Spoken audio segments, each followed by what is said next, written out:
Number 1. Lindsay Lohan. Lindsay Lohan had it all figured out by age 18. Mean Girls proved she wasn't just another Disney kid. She had serious comedic timing and screen presence that veteran actors would kill for. Before that, Freaky Friday showed she could carry a major studio film and hold her own against Jamie Lee Curtis. However, the wheels then completely fell off. Lohan started treating movie sets like optional suggestions rather than professional commitments. She'd show up hours late, sometimes not at all, forcing productions to shut down and costing studios millions. Directors began refusing to work with her, and insurance companies wouldn't cover her films. The real tragedy wasn't just the missed call times, it was watching someone with genuine talent choose chaos over craft. Films like I Know Who Killed Me weren't just bad movies, they were desperate attempts by studios to salvage their investment in an actress who'd already checked out mentally. Number 2. Armie Hammer. Armie Hammer looked like he was genetically engineered to be a movie star. Standing 6 feet 5 inches with classic leading man looks, he'd already proven his range playing twins in The Social Network and earning serious awards consideration for Call Me By Your Name. Hollywood was ready to hand him the keys to the kingdom. Then came the messages. Screenshots of alleged texts from Hammer surfaced online, detailing graphic fantasies about cannibalism and abuse. The content was so disturbing that it destroyed his career overnight, not over weeks or months, but literally within days of the story breaking. What made the situation even worse was the timing. Hammer was already fighting an uphill battle to prove he was more than just a pretty face. His previous films, like The Lone Ranger, had underperformed, and he needed consistency to cement his A-list status. Instead, he got a scandal so bizarre that it overshadowed everything else. The industry's response was swift and absolute. His talent agency dropped him, film projects were cancelled, and his name became synonymous with one of the strangest controversies in recent Hollywood history. Hammer didn't just blow his shot at stardom, he obliterated any possibility of a comeback.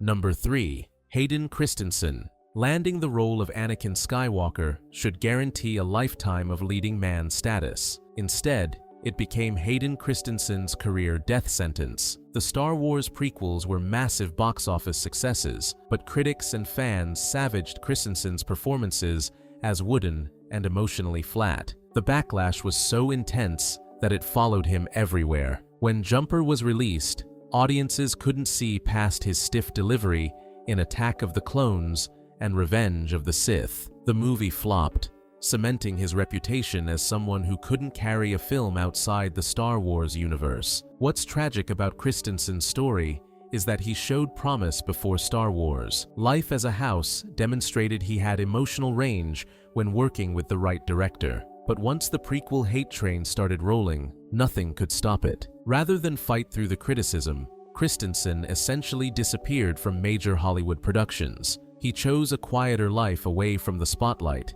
but by then, the industry had already moved on. His moment had passed, and unlike other actors who've survived bad reviews, the Star Wars association was too big to overcome. Number 4. Taylor Lautner. Taylor Lautner transformed himself from an unknown into a global heartthrob through the Twilight Saga. His physical transformation for New Moon created a teenage fan base that followed his every move. Studios noticed and started crafting action vehicles specifically for him. But when Twilight ended, Lautner's career hit a wall so hard, it was painful to watch. Abduction was supposed to launch him as a serious action star. Instead, it became a masterclass in how not to transition from teen idol to leading man. The film was critically destroyed and commercially ignored. Unlike his Twilight co-stars Robert Pattinson and Kristen Stewart, who deliberately chose challenging indie projects to shed their vampire associations, Lautner stuck with safe, generic scripts that showcased none of his potential range. Every subsequent film felt like a step backwards. The most damaging part wasn't the box office failures, it was the complete lack of artistic growth. Lautner never challenged himself with complex characters or difficult material. He remained frozen in the same teenage heartthrob persona while audiences and the industry evolved without him. Number 5. Josh Hartnett. Josh Hartnett was positioned as the next big thing in early 2000s Hollywood, with Pearl Harbor, Black Hawk Down, and 40 Days and 40 Nights under his belt, he had the perfect combination of dramatic credibility and commercial appeal. Studios were lining up to work with him. Then he started saying no to everything that mattered. Spider-Man, Batman Begins, Superman Returns. Hartnett passed on every franchise opportunity that would have made him a household name. Those roles didn't just make actors famous, they created movie legends. What makes Hartnett's choices even more puzzling is that he seemed to understand the opportunities he was rejecting, but he deliberately chose smaller, more personal projects that never connected with mainstream audiences. His indie films received respectful reviews, but didn't build the kind of fan base that sustains a career. By the time Hartnett realized he'd miscalculated, the industry had moved on. The actors who took the roles he'd rejected, Tobey Maguire, Christian Bale, Brandon Routh, became the faces of major franchises. Hartnett became a footnote in the story of early 2000s casting decisions. Number 6. Shia LaBeouf. Shia LaBeouf had everything mapped out perfectly. Holes established him as a talented young actor, Transformers made him a blockbuster star, and Indiana Jones and the Kingdom of the Crystal Skull positioned him as the heir to one of cinema's most beloved characters. But somewhere along the way, LaBeouf confused controversy with artistry.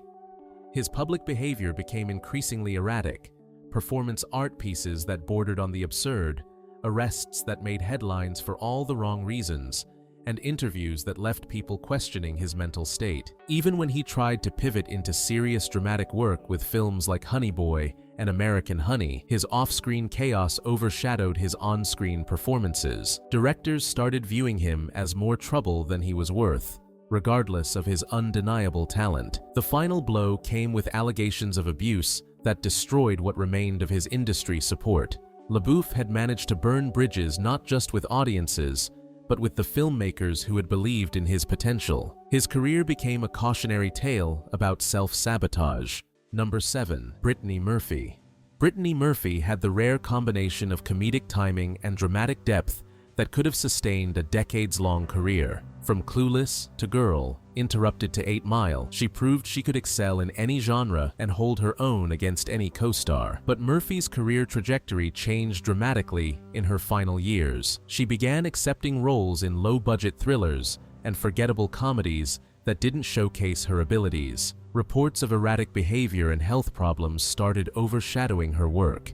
The industry began to pull back just as Murphy needed support the most. Directors who had worked with her early in her career stopped calling, and her once promising trajectory stalled completely. She became more famous for tabloid speculation than for her performances. Murphy's sudden death at age 32 ended not just a life, but a career that still had unrealized potential. Unlike the other actors on this list, Murphy didn't choose to sabotage her career. Circumstances and possibly her health made those choices for her. Her story remains one of Hollywood's most heartbreaking what-ifs.